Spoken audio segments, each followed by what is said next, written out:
Well, SAA is under new management. The Public Enterprises Minister Pravin Gordhan has announced a private equity partner who will take a 51% stake in the business for R3 billion. And the national carrier's troubles are they over? Department of Public Enterprises Acting Director General Advocate Melanchton Makobe joins us now. Good evening, Advocate. Thank you so much for your time.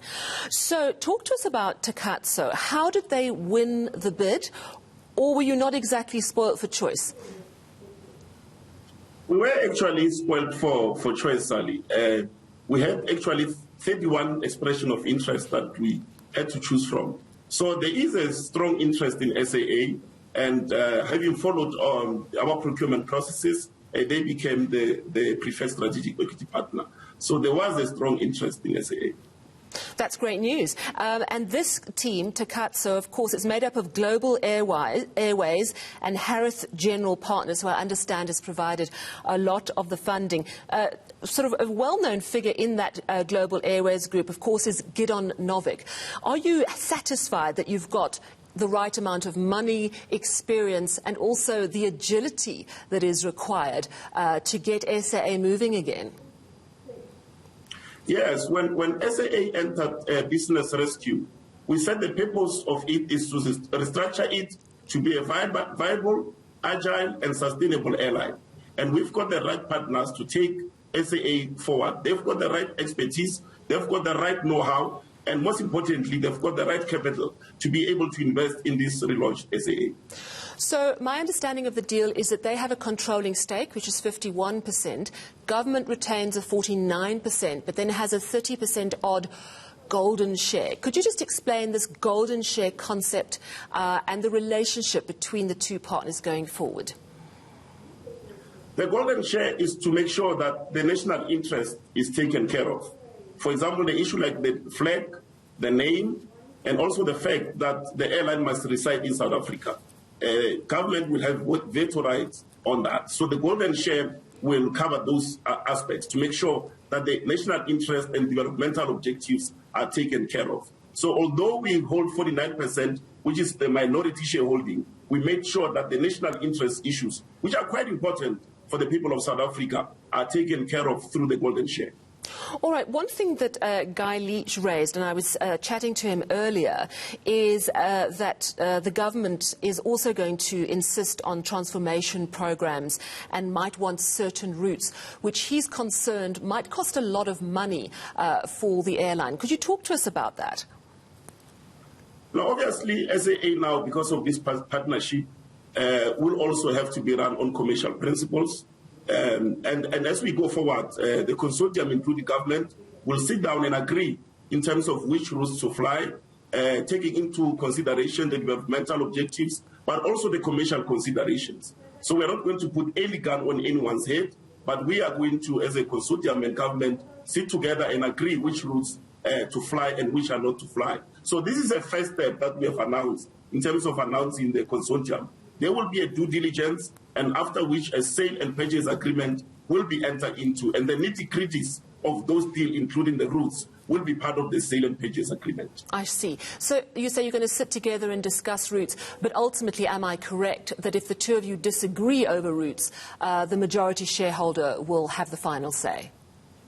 Exactly, because they hold the majority. Yeah, yes. Okay. So what about issues of transformation? Obviously, that is an important issue, but running things like cadet programs could cost money. What is the commitment from the majority shareholder on transformation?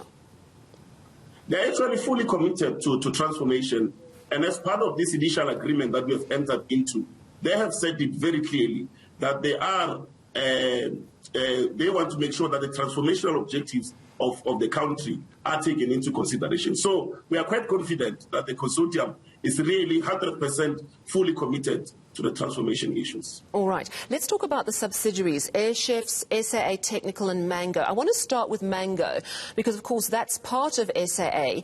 However, and this is something Guy Leach highlighted, Lift, which is the low-cost airline that Gideon Novick has launched. Isn't there going to be a conflict of interest between Mango and Lift? And does this mean that we might see the demise of Mango? Look, we've got to evaluate the subsidiaries, as the minister has said when he was releasing this statement, that the issues of the subsidiaries are the issues that are going to be taken care of when the due diligence is being conducted. We are moving into the second phase, which of the due diligence. So the issues of Mango and the other subsidiaries of SAA are going to be taken into consideration into this second phase. And obviously, you know, this deal will have to comply with all the regulations of the Republic of South Africa. So we are going to be making sure that the subsidiaries are looked into this second phase of the due diligence. I mean, is Mango a deal breaker? If they say, look, we're going to have to collapse Mango into Lift, is it a deal breaker for the department? Well, it's not a deal breaker. We've got to look at all the factors on the table and decide on the viability, because what is more important for us is to make sure that SAA is sustainable. So when we look at the subsidiaries, we've got to look as to whether, as related to the subsidiaries and SAA, we have an airline that is sustainable. So we've got to look at all the factors, including whether we keep Mango or we don't keep Mango. It's something that we'll have to discuss before we finalize the sale and purchase agreement. You know, it's really been a big week for state-owned enterprises.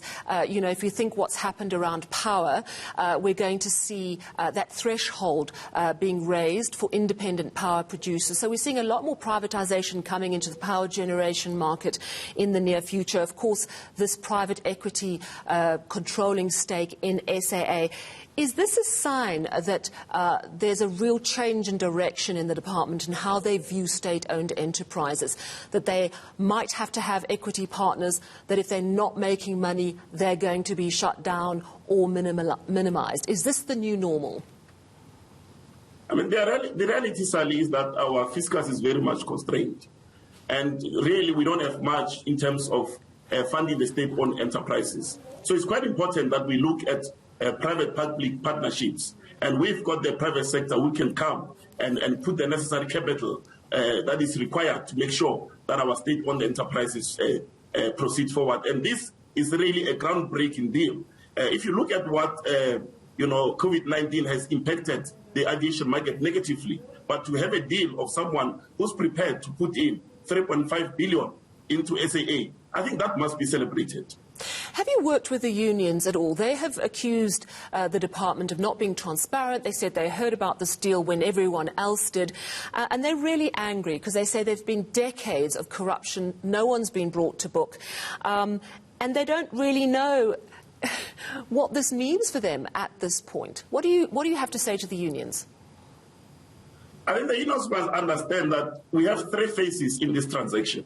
The first phase is the initial memorandum of understanding that has been signed. And we are going to the second phase, where the consortium will be doing a due diligence on SAA. And as part of that due diligence exercise, there will be consultations that the government will make with the unions before we sign the sale and purchase agreement. So it's not like this is a secret deal, but it's something that is in the three phases. And we need to understand these three phases, that we have done the first phase, we are going to the second phase, and the final phase is the phase of signing the agreement. So the employees will be consulted as part of the second phase.